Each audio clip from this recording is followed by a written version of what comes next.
গ্রামের নাম ছিল সবুজপুর। চারদিকে সবুজ ধানক্ষেত, ছোট নদী আর কাঁচা রাস্তা। সেই গ্রামের দুই সেরা বন্ধু ছিল রাহিম আর করিম।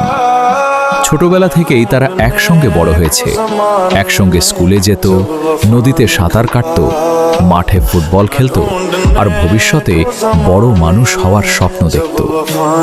গ্রামের সবাই বলতো এই দুই বন্ধুকে কখনো আলাদা করা যাবে না। রাহিম ছিল খুব শান্ত আর পরিশ্রমী, অন্যদিকে করিম ছিল হাসি খুশি, দুষ্টু আর সবার প্রিয়। একজন বিপদে পড়লে অন্যজন আগে ছুটে যেত। তাদের বন্ধুত্ব ছিল রক্তের সম্পর্কের চেয়েও গভীর। একদিন স্কুল থেকে ফেরার পথে করিম বলল, রাহিম, আমরা বড় হয়ে যদি আলাদা হয়ে যাই তবুও কি আমাদের বন্ধুত্ব থাকবে? রাহিম হেসে বলল, যতদিন বেঁচে থাকবো ততদিন তুই আমার সেরা বন্ধু। দুজনেই হাসল।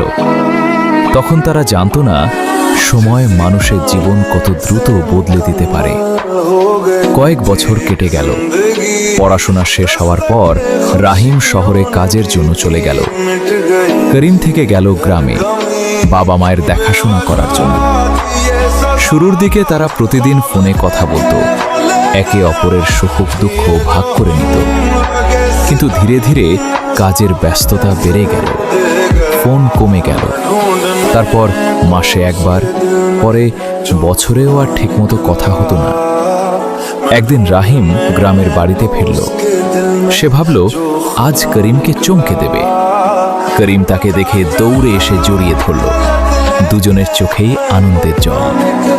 সেদিন তারা নদীর পাড়ে অনেকক্ষণ বসে গল্প করল। পুরনো দিনের কথা মনে করে হাসল।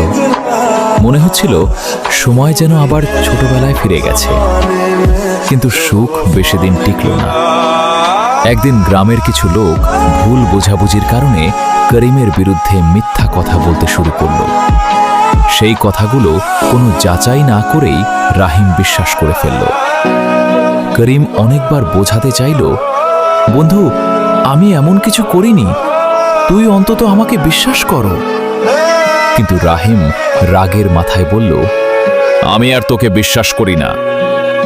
এই একটি বাক্য করিমের হৃদয় ভেঙে দিল।